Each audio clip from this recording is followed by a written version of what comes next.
Hello, gentlemen. It's time for another episode of Agency Exposed. All right, let's do this. Brad is caffeined up. Brad's gonna Man, I lead don't and know talk what today. happened to me this morning. 5 o'clock I woke up, and normally I'm not up that early.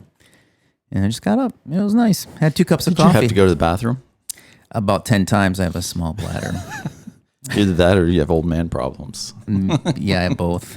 I guess that. I don't know. So you had 2 cups of coffee already. Yeah. Can you guys hold on for a second? I've got to go. Yeah. No, I'm good right now. Thank you, though. Appreciate that. Good. Well, it's good to see you guys. And we took a week off last week. Listeners may or may not know that, but we did. Yeah. How was that week for you? It's good. Oh, good. Good. I just needed a break. I was a busy week, and I was like, last thing I want to do is go sit with those guys. Yeah. Yeah. Really? Talk about break. I was just having more fun. That's my word for this year, by the way. Where are you having more fun? I'm having more fun. He's getting up early, drinking coffee. I've been doing some fun stuff. I've been just exploring things that I used to do in the past and bringing them back. Really? Yeah, I'm glad you're. When are we going skateboarding? I'm ready. Let's do it. I've got a one. My son has a one wheel. That's kind of really? fun. I've yeah. never ridden one. I'll have to come try it. Yeah, you got it. Oh man, there's this thing called pushback on the one wheel. The listeners have a one wheel. You'll know what I'm talking about. Anyways, basically it loses balance, and it will warn you by a move that it does. If you guys are familiar with one wheel, it's a one wheel skateboard, and they're real popular. Like a tire that you're Yeah, riding but on. the problem is if you don't listen to the warning, if you don't heed the warning, literally the thing will completely lose its balance, and it flings you off. And so my first day. Why? Because it can't. There's a balance, a centrifugal balance the wheel does. Right. It helps you balance it. Yeah. And it can't keep up with the speed that you're going or the power. So it kind of does this thing where the front will actually lift up, and if you push down on it, that's pushing down on the front and gives you it's like speed. It's like the throttle. Yeah. And it will lose its balance. It warns you one time. And it tells you throughout the literature, like when you're reading it and even the videos, if you watch the videos, like the corporate videos, they'll tell you to mind the pushback. Interesting. And they really mean it because the first day I snowboarded my whole life. So my son and I are working, he's 16 and he's like, Dad, how are you getting that so quickly? I'm like, I've snowboarded my whole life. It's kind of similar. And then I'm getting really cocky and I start cruising around the neighborhood. And I go up the hill, and all of a sudden I get the pushback, and I'm like, "What?" I'm like, "Let's get this thing faster. What's going on?" You push back on so the pushback. I pushed back on the pushback, and you don't want to do that. And it flung me, and I thought for sure I broke my hip. Really? It was sore for almost 4 months, and I had the biggest bruise on there. I got up, and I really, one of those things. I'm like, I think I just broke my femur. Yeah. Good thing you didn't. I didn't though, but it was I think I bruised my bone. I gotta tell you, that's like an old man thing to say though. Yes. So only broke my femur. Only Who breaks people their who femur? are- I mean, or hip. that's why 2 cups of coffee. That's why we're talking about something that is not related. Have at you all. been following Tony Hawk with his broken femur? I know I think he posted. I don't know. He broke his hand. Now he broke his femur. Yeah, he broke his femur yeah. just 2 months ago, but he's been slowly skating again, and he was up on it within 3 or 4 days. I'm sure he has some kind of doctor, some super doctor, procedure, but it's kind of interesting to watch him at 54, Jeez. work on that and try to get back to it. I watched the documentary. If you guys haven't seen it, it's a good one to watch. It's worth watching, Definitely. even if you don't like skateboarding or anything, because it's not just about skateboarding. It's about life and struggle and psychology and pain and death and all kinds of interesting things in the context of his own life. Yeah, I really appreciate, because growing up, I was into skating, but I wasn't into Tony Hawk. I just wasn't. I don't know why. I was into Christian Hosoi, and then I was into Stevie Caballero and a few other ones, McGill. But for some reason, I just was not into Tony Hawk as much until the 90s, and then everyone else kind of faded away. He started to push it on, but yeah, I guess had even a further respect for him, and after watching that and seeing the history, and again, I'm the same age, and so grew up in that kind of era, the 80s, and so a lot of nostalgic. Yeah. Well, speaking of things gone by, We're going to talk about a interesting topic today. Ken, I know that you brought it up, and we all have dealt with it on some level. So why don't you introduce it? Yeah, no. So, when you have a team, a relatively small, whatever size team you have, but especially if you have a smaller team, let's say mid to small size, losing somebody, them moving on can be really challenging depending on what their role is. And I've talked to a lot of business owners. I've walked through that myself. And most recently, we're walking through that again. We have a core team member who's key to the operations side of our business that's going to be moving on. And so, I thought it was an interesting topic to discuss because there are a lot of challenges with that, especially when you don't have, unless you have, 50, 100 sort of people size, losing any core team member, even at that size, you losing a C-level or a director level, something like that is really challenging as well. But when you don't have that size of a team, losing any core team member can be really challenging. And as the leader primarily, or the business owner, I think there are, it can feel like a giant gut blow, right? And so I thought it'd be interesting to talk about like what happens, what do you do when you lose a really critical team member, where the steps you take, obviously, there's a bunch of stuff to unpack there. Yeah. How do you feel? Like, what's the psychology of it, right? Because let's just be honest. I talked to a bunch of business owners, friends of mine, this week. And what's interesting about it is everyone, no one ever talks about this, but every single one of them, and I know this is true with myself, there's definitely there's a mental side that you have to get over, which is a rejection, right? As much as we don't like to say that, like it's like getting dumped, right? Yeah, for sure. Remember that feeling? I've never gotten. I'm just kidding. I got dumped a million times. You were probably always no, dumpy. You probably weren't the one being dumped, right? Absolutely not true. Absolutely True. But remember that feeling? Yeah, for I would sure. say it's a similar feeling. It is. It sometimes Can be. I don't know if it's like being dumped, but it's like having an authentic relationship with a family member, and then they just disappear and they don't want to be part of your family anymore. You know what I mean? It's like it's the rejection. Yeah, it's almost like, was that relationship just based on money and work, or was there actually human relationship there at some level? That's the challenge when you have employees. They come and go, and they leave within 2 weeks, and so it's like you spend years with somebody 8 hours a day. And it's like a family member. And I think you like a lot of them, and you also don't like a lot of them, right? Their personalities, like every family member, right? But they're family. And when they choose to leave, you can feel like, is it me? It's not you. It's not you. It's not you. I've got bigger dreams. It's not you. It's not because I don't like the environment or something's wrong with it. I mean, you can't really sugarcoat it's it, right? You. It's me. It's not always you. Yeah, it's like a relationship, right? Definitely, right.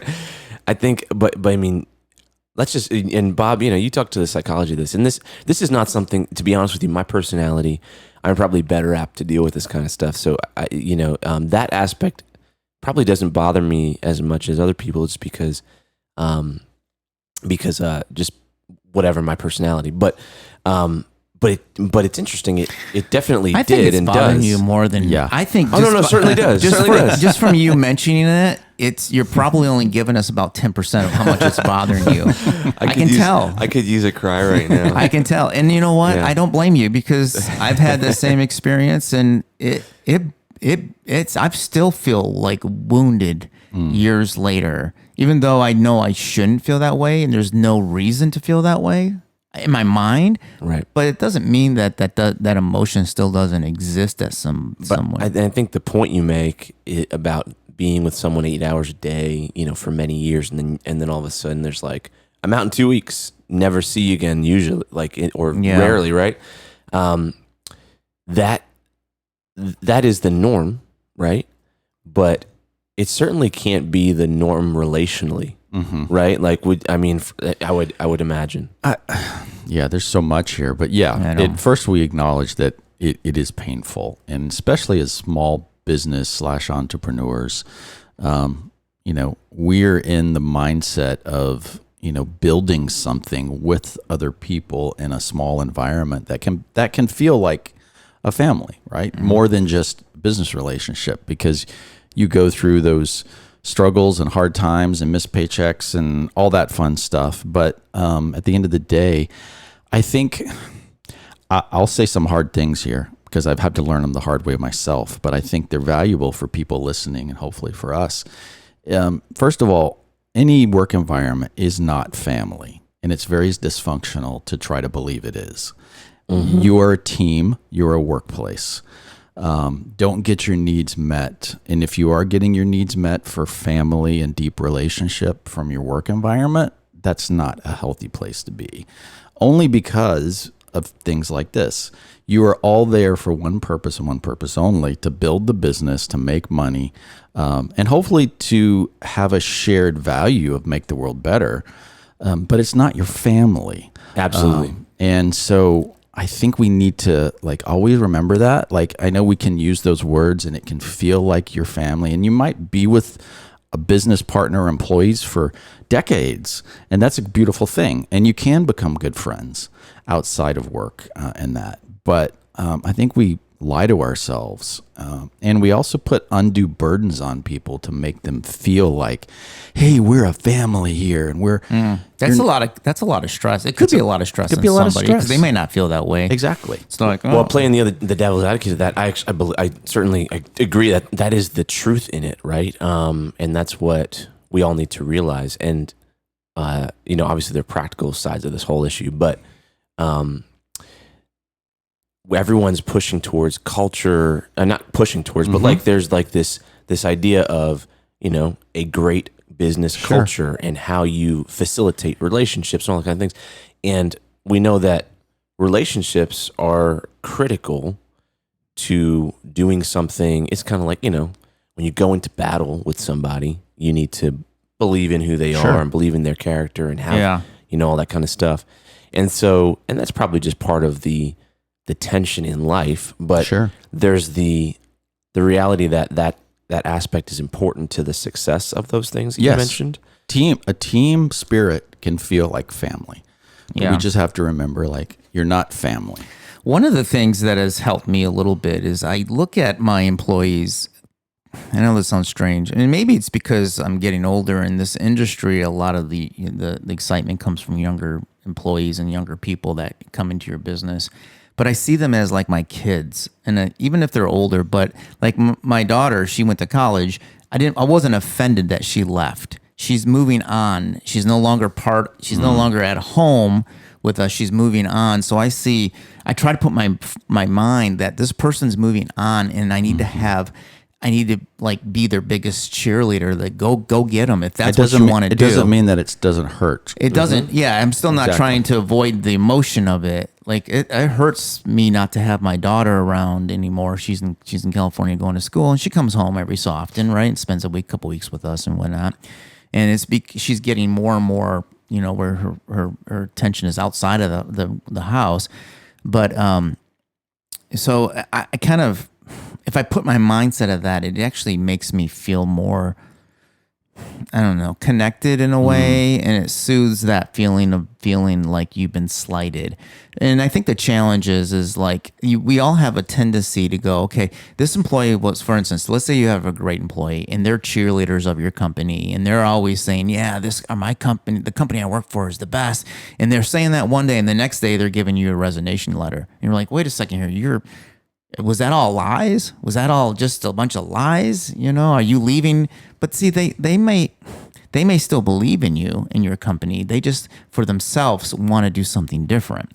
And so I'm always fighting with those things, right? That emotion of I'm feeling kind of slighted and offended, but at the same time, I have to put myself into their shoes. And, and I did that to companies. I've left companies, that I was very much cheerleader, I love the companies, but I needed to leave for some other reason personally for myself. And so I try to do that because I know it's hard. It is really hard. So everyone's just one of my kids. I mean, I think that sounds awesome. By the way, you give your kids a really good allowance. I 2 weeks paid for vacation. I think that makes a lot of. I mean, totally. And we should. I want to move on from that side of it, the relational side of it. But I do think, at first, like the point what I'm making is someone leaves, like especially been around a long time, especially that maybe you see as a core part of what you're doing. It can feel like rejection, and dealing with that. And as I talk to everyone, I was, I think different people feel that in different ways. Some people feel like the loss of the person. Some people feel like the ego hit. Yeah.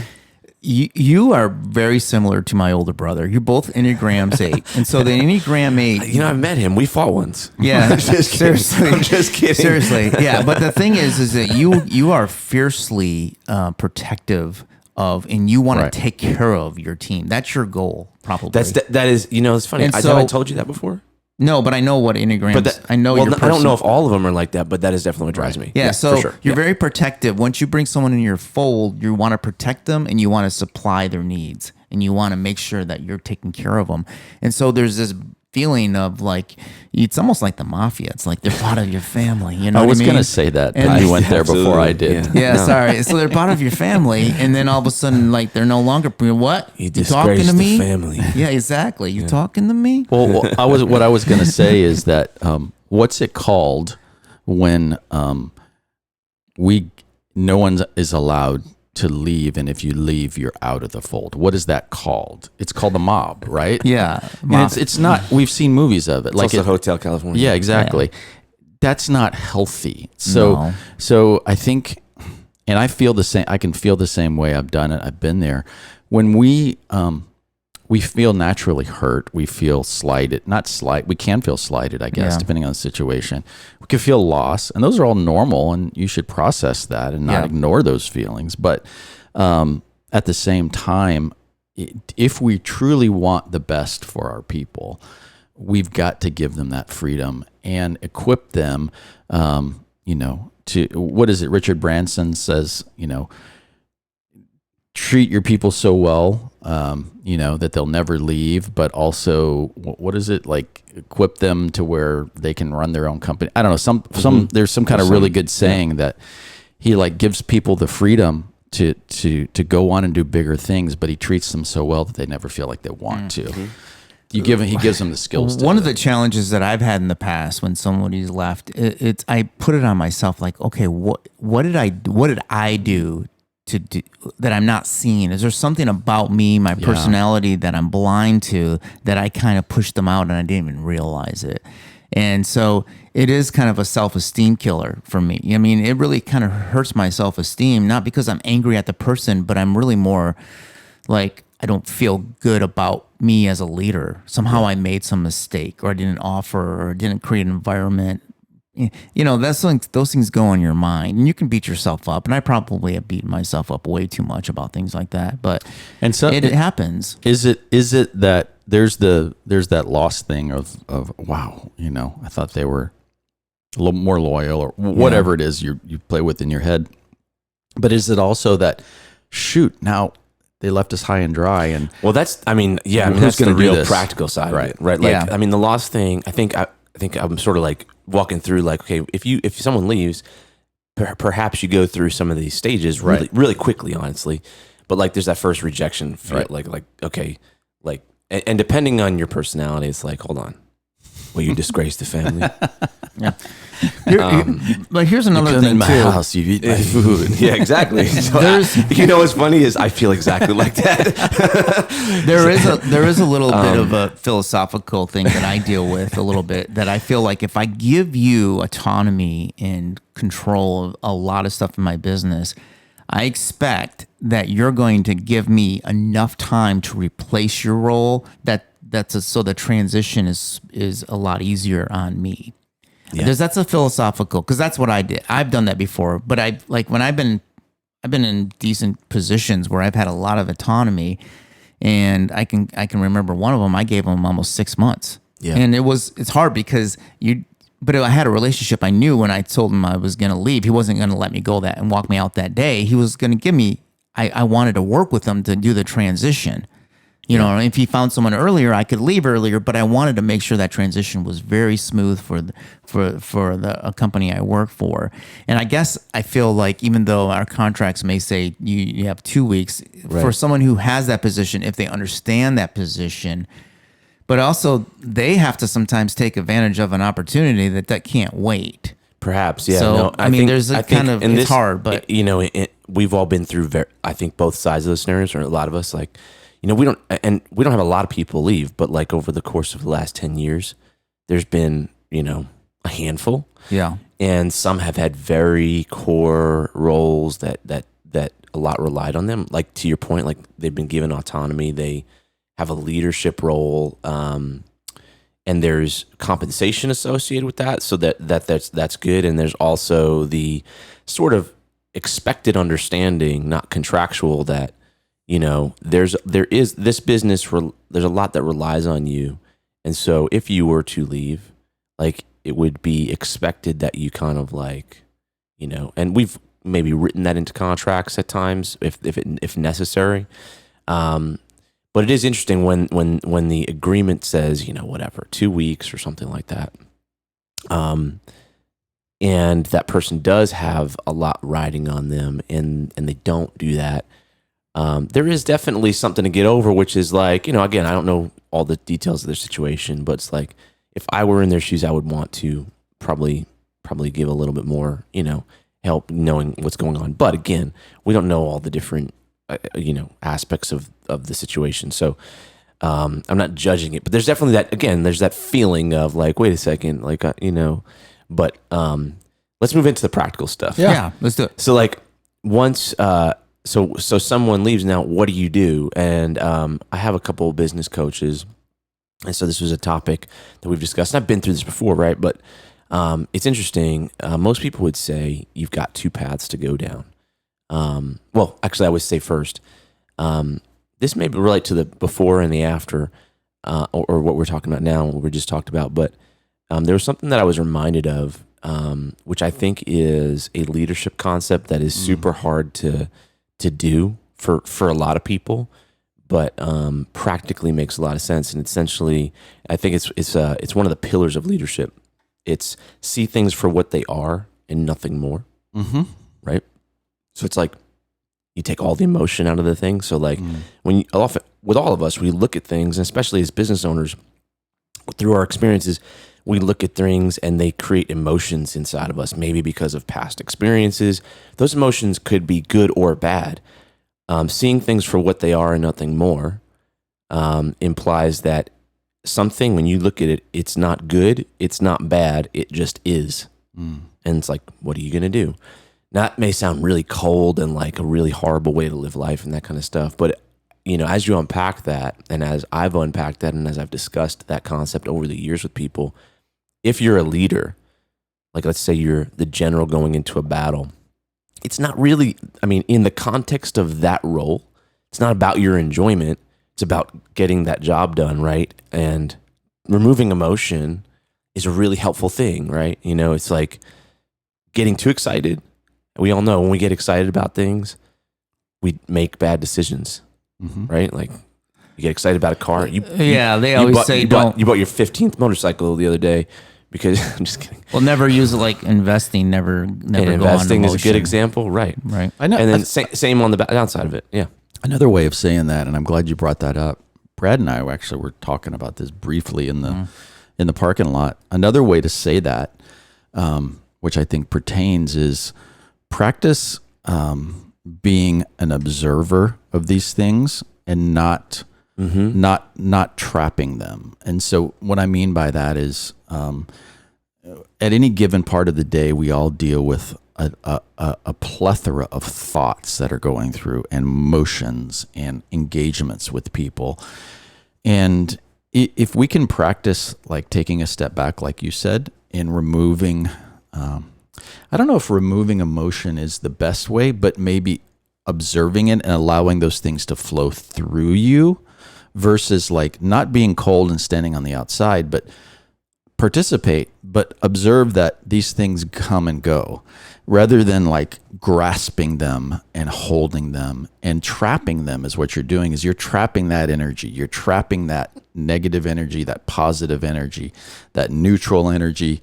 And all of a sudden you find yourself having these conversations and scenarios in your head that can really eat up your life, your feelings, your thoughts, your health, that honestly, like you said, really don't have anything to do with you personally. It's more of your story you're telling yourself, or you think this person's motives are this when you have no idea what their motives are inside of them.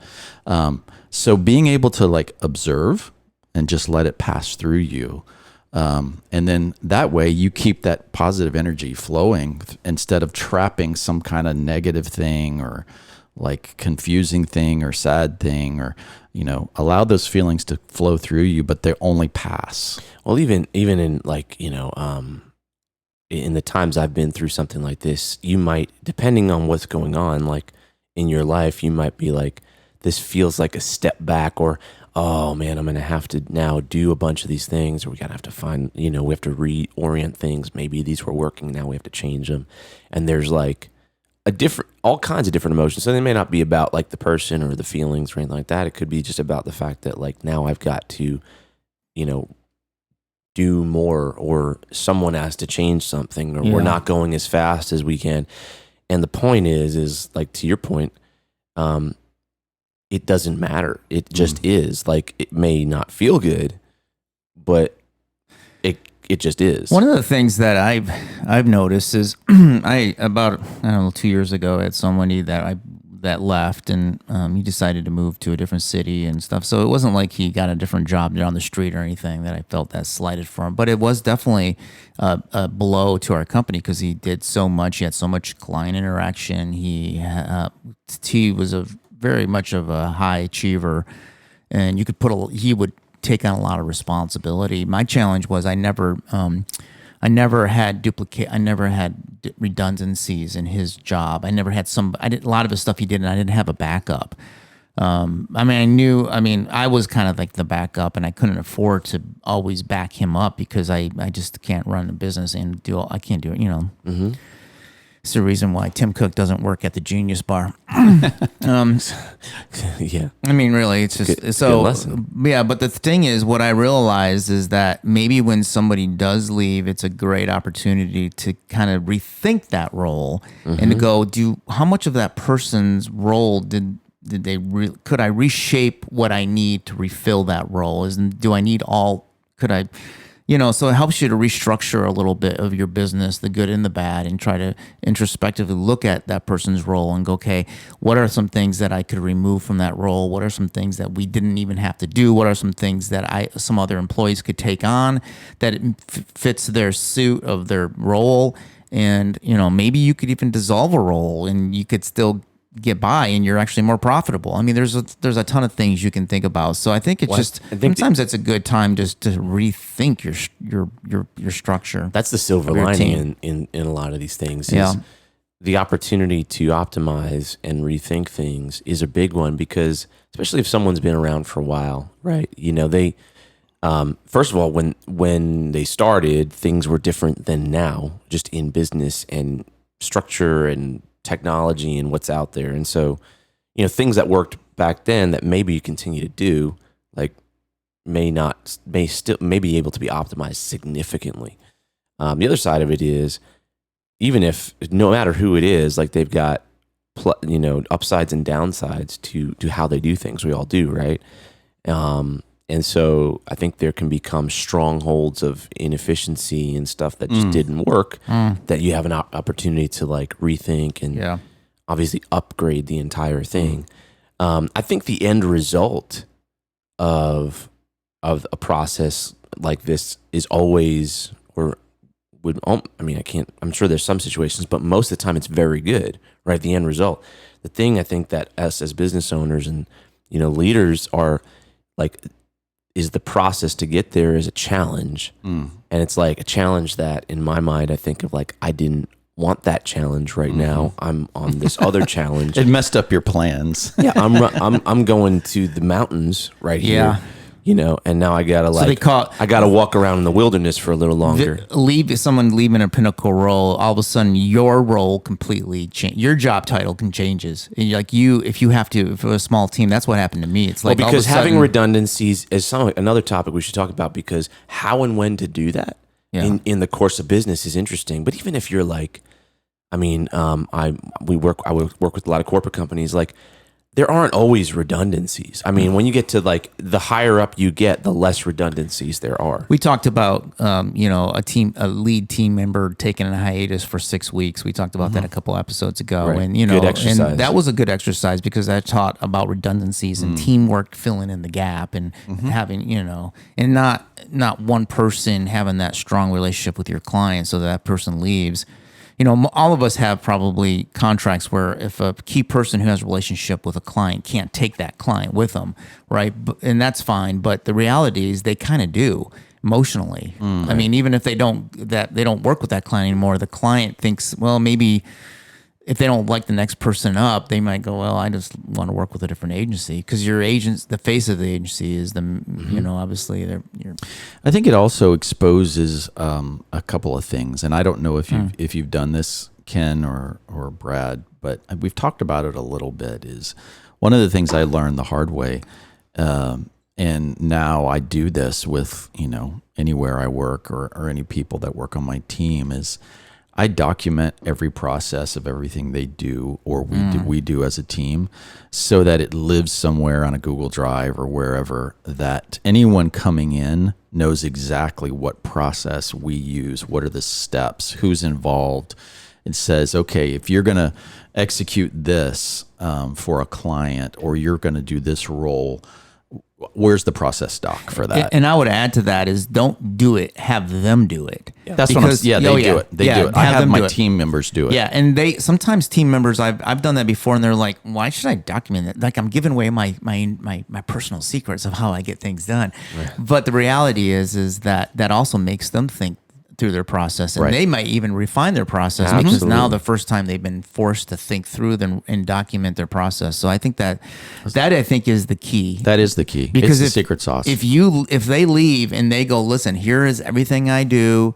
Here's everything I do. And I've had people leave quickly, but they've tried their hardest in that 2 weeks to get everything documented. And I've had, people say, hey, I'm moving on to a new role, but if you have problems, call me anytime. I want to help you. Even if it's 6 months later, I still want to be there for you.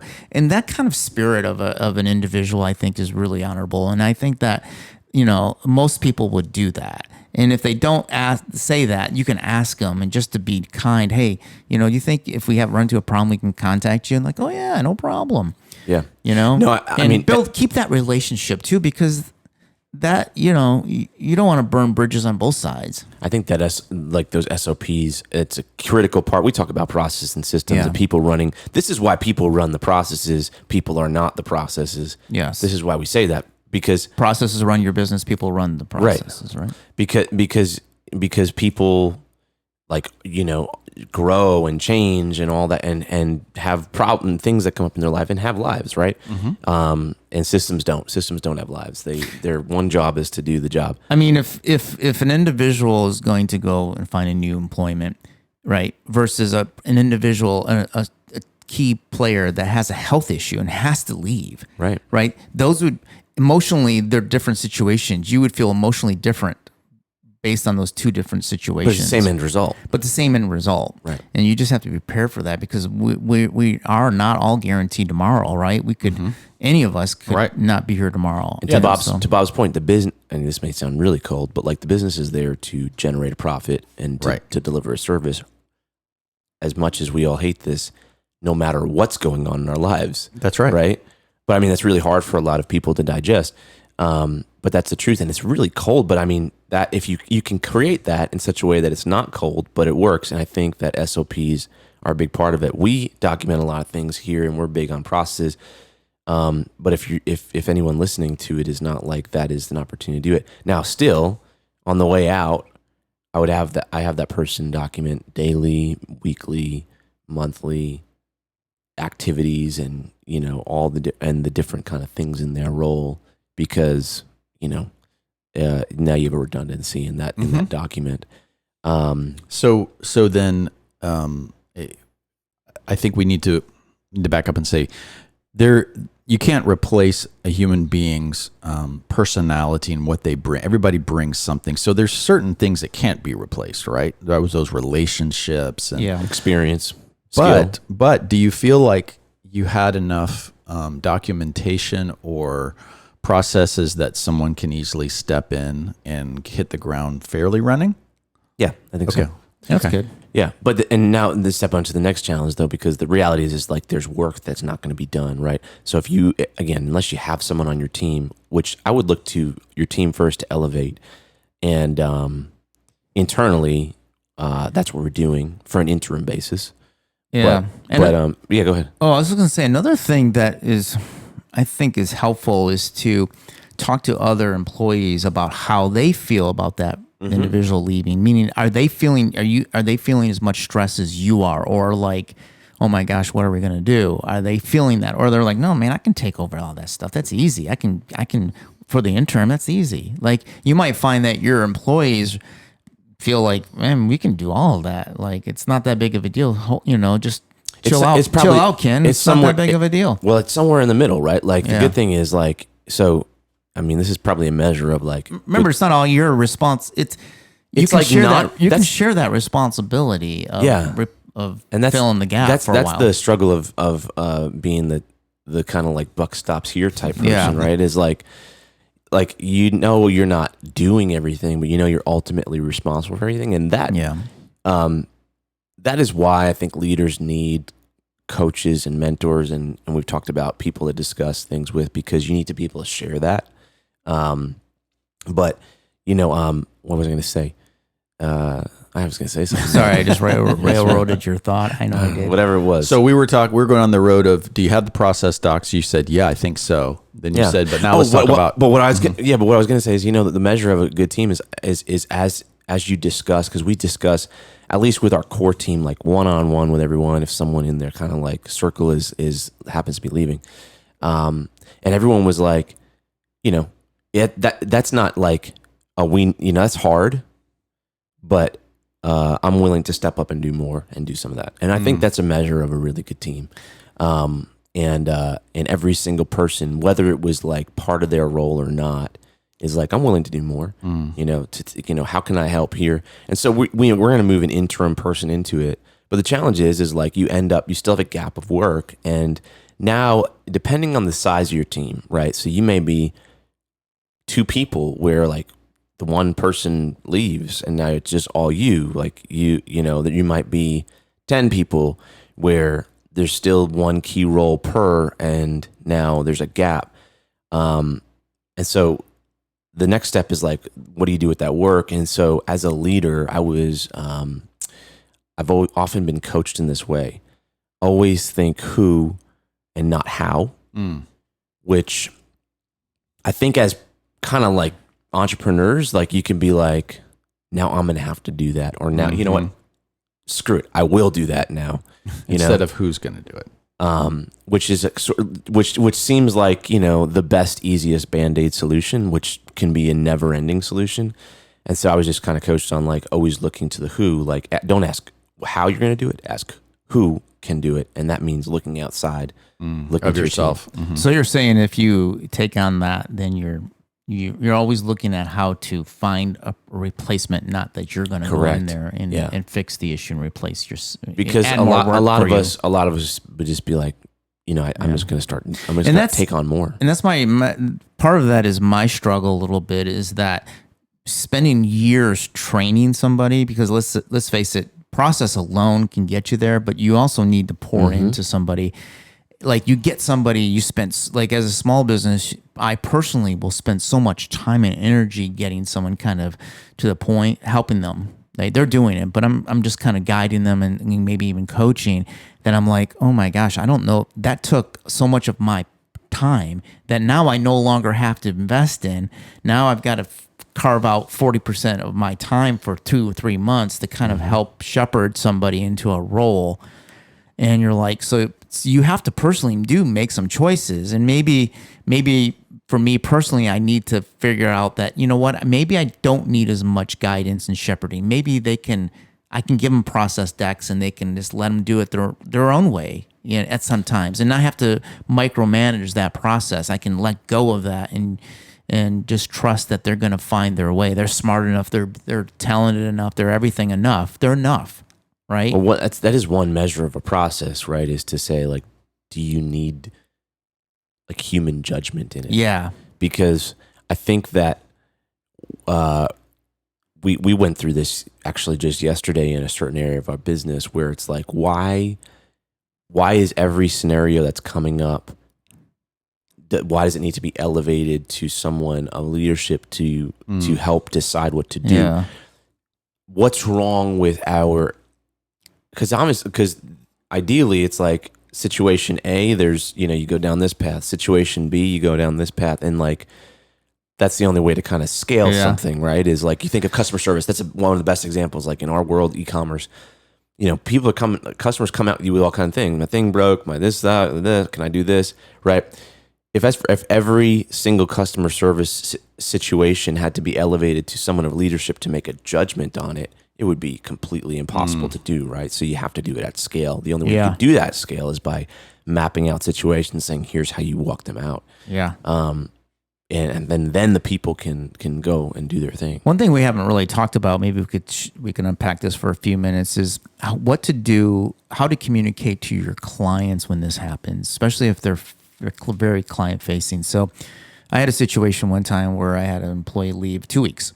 And the first week was kind of just shock and like trying to figure out how to manage all that stuff. So we never communicated to our clients that one of their key persons was going to be Audi 5000. And so I literally got on and said, hey, just to let you know, this person's leaving. Like their last day is like 2 days. And they're like, they felt offended. Like, how come you didn't tell me earlier? Like this, like, almost like you must have known weeks ago. And it's like, well, yeah, a week and a half ago, maybe, but you're kind of still figuring out what to do. You're almost like, because he wasn't the only front facing to the client, but certain things the client, you could tell, really liked them. And, people like people, and so you had to kind of figure out how you're going to kind of like quietly like make the transition without me being like really shocked. And so it's always, I just figured the best thing to do is tell your clients immediately. Yeah. As soon as you hear, the day that you hear, you need to message your client, I think, because that gives them, you have to be respectful of them too. You can't shock them. They're just as shocked as you are sometimes, or they may actually feel somewhat offended. The client does. They kind of feel like you. So now you have something empathy. You can talk to your client in a very emotional way. I think cry together. The spirit you tell them in makes all the difference. Yeah. So for instance, if you communicate to them, Bill's leaving and man, it really sucks. Yes. I don't know what we're gonna do, but don't worry, I'll take care of you. There's that spirit of you're gonna spread that emotion, to that energy to your client. Yeah. I don't think. I mean, there's certain exceptions to the case. I don't think clients care as much as you think they do all the time. Sometimes they do if they're really close. And so I know there's exceptions. Yeah, I know. But in general, I think the best posture is, hey, wanted to let you know Bill's going to be gone in 2 weeks. Yeah, we're really excited. We're really excited for him. He's got a great opportunity. I know it. We're going to have a little transition, but we're going to get on top of it. It'll be smooth, and you're going to really like Susie, who's coming to take care of your account. That's a different posture than I was joking when I was talking about crying together. But you definitely don't want to share any sentiments of your feelings. You want to make them understand that you support all of your team members. But right? But I think you do. As I'm listening, I think there's a middle ground, right? Because sometimes there's a Susie and sometimes there's not. Right. And but you're gonna find one. You're gonna find one. And that's what you want to give them confidence. My point is like I've gone through this situation. It was not very client facing, but in the past I have had one that was client facing. Yeah, and I think there's a middle ground where you can share. So because we all know on the other side of that, if it's like projecting, oh, this is gonna be no problem, no, whatever. Like where, it's the same as like, hey, how you doing? I'm doing great, and you're really not doing great. Like we know that when it's not genuine. Sure. That doesn't come across either. So just a little bit of vulnerability without crying, actually. If you have to cry, you can cry. You're promoting vulnerability. I know. It's the scariest thing to me in the entire world. And this is the last time You're growing. This is the last time I'll ever talk about it. I'm just joking. We all struggle with that. I'm just no. I have a big problem with it. But I think doing that, creates a connection point where it's like there's a human being on the other side, and you're a human being, and like at least they can relate. I mean, look, let's just be honest. It's funny. I even thought about it in discussing the topic today. I'm like, is this a topic to discuss on a podcast while it's happening? And the truth is to not discuss it would be completely disingenuous, because like the truth is like, if anyone, I thought like, well, how could someone be upset about that? I mean, if there's any company out there that has never experienced someone leaving and having to cover for them, then, please, I'll hire me. But that's not true, right? And so the truth is, I guess my point is like, in all likelihood, the person on the other side, the client, has experienced something similar, and so there's you can relate, and we all realize that that's part of life, right?